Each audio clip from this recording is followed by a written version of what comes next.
Good morning, my front wheel skids. It's the day after the Bodo game. Oh, mate, I slept on it. Jesus, wept. What a Tottenham. What an horrible game, Tottenham. Keywords, Tottenham. Jesus. Terrible game. Was it the plastic pitch at Bodo and Tottenham couldn't just get in there and do it? Was it the case of Spurs were just worn out? Are we letting Xavi acclimatised? Wow. Do you know what? They was all over us. They only had to go down their left, our right, and they was in. Positives to take out of that game. I got the predictions right. I got a prediction right. One prediction right so far from LJ's Spurs chat. Wow. Tottenham. Oh, Jesus. Bodo Glint 2. Tottenham 2. Bodo Glint missed a sitter of a penalty.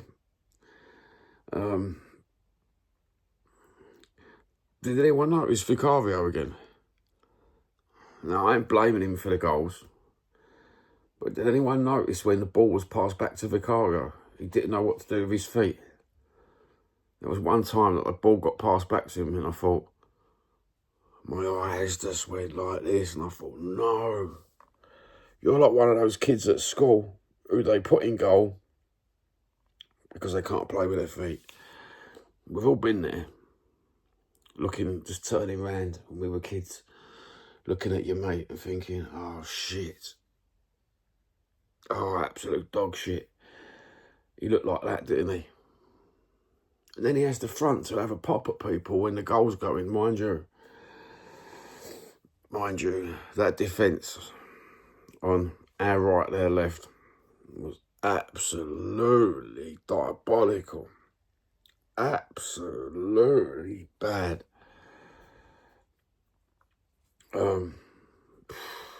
This team needs a lot of work. This team really does need a lot of work, especially in European games like this. Well, let me put my shoes on while I'm doing this, because we can't play like this. Is it just a plastic pitch? Maybe. Maybe it's just a plastic pitch and they was thinking to themselves, you know what, we're not going to slide, we're not going to perform our acrobatics, we're not going to go mad, because, as you know, from playing on a plastic pitch to grass is two totally different things. Sometimes it feels like a different sport. I did do a video yesterday, I didn't even release it, and I was talking about plastic pitches, that a lot of people haven't played on plastic pitches. If you're someone of my age, then you was used to hard standing football, i.e. concrete, red ochre. A lot of people call it something else. Obviously never played on it because it was red ochre. And grass. Hackney Marshes, grass. When we played other games on the Hackney Marshes, sometimes we had to play them down Aggerston on their that wasn't even 4G, 5G, that was just the old-fashioned AstroTurf, mate. Totally different game, where grass players who were really good on grass could not perform on the AstroTurf. Don't know whether it's something to do with the running. Mind you, I was quite a chubby lad at school playing football. Then I missed out the whole of secondary school football, and then started playing again from secondary up until I was about 21, 22. And yeah, grass wasn't my preferred. I was a street kid, so grass wasn't my preferred football, but I played on it, and I played equally well on the 2. But I've got to say, if it comes to defending or midfield work, and next to me I had someone who was predominantly grass, and I was a street kid playing street football, then I had the edge over him for some reason on the AstroTurf. I knew that the ball wasn't going to bounce like it did on grass. You know, it bounces all different ways on grass, depending on anything. And on the AstroTurf, it don't do that. It bounces a certain way. I think the pitch did us wrong. I don't think that pitch is no favours. Maybe for them not to be in the Champions League, everyone should have the same pitch and not just get through, or not just take a point on the merits of having a plastic pitch. Everybody should have the same. If it's going to be a fair playing field, you should have at least a decent quality pitch. I know they're in Norway, but maybe the UEFA should give them a grant for some way to get a grass pitch going there. You know, that's what's needed. They got through to the Champions thing. That actually qualified them for a grant. And I don't think a lot of players would moan about it, or the unions would moan about it, because if they're playing it, it's only going to do themselves favours. Some of the ball play was absolutely crap.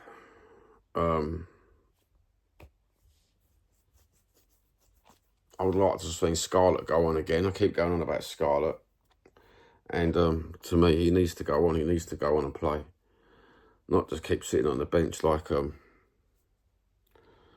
bowl of fruit, just sitting there. You know, no one's picking him. So it just constantly stays there. It's going to go rotten, bro. Mate, come on. Play the boy. Play the boy. Are you some sort of nightmare, Thomas Frank? Weren't a loss. It weren't a good game, though, was it? No one could say that was a good game. No one could say there was any positives out of that game, other than Johnny got his prediction right on the LJ show. The first words that come out of my mouth was, what was the prediction? 2-2. 2-2. Why did I think it was going to be 2-2? Because I thought they was going to get 2 goals bang on early, and we'd have to fight for the next 2 goals. That I didn't realise that. I didn't take into account they've got a right shit geezer who can fucking kick a ball into,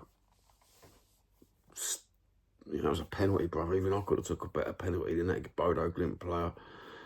You know what I mean? He's probably waking up this morning thinking, my God, if I'd have got that in, we might have been there. Nice to see a fight back. It was nice to see that we can get the ball up there, and when we are in trouble, we do fight back a bit. We haven't got this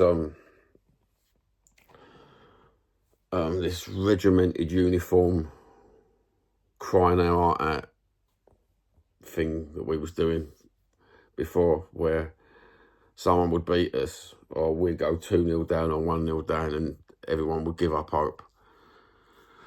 I don't think that's anything to do with Thomas Frank. I think that's to do with Ange, to be honest with you. I think that's what he was instilling into him. And we just happen to see that coming out in the Thomas Frank games. What would be nice is to have a bit of Ange and a bit of Thomas Frank play, because at the minute we've got this nothing up front business. We're not doing anything up front. We was used to doing a little bit up front. We are missing something. We are missing something up front. You tell me in the comments what we're missing up front. Because I seem to think it's like we've got these new transfers in, but I still seem to think we're missing something on the left, a striker, and something behind the striker. Someone who's got that bit of panache, that bit of creativity, that bit of equal firepower to a striker and creativity? Does that exist? Is there a player that can do all that? Anyway, have a good day. Take care, my front wheel skids. It's only 2-2, but it takes me 24 to 48 hours to get over a draw. And who have we got next? Leeds. Wow. That'd be a game and a half. That'd be a game and a half. Take care. Baked potato.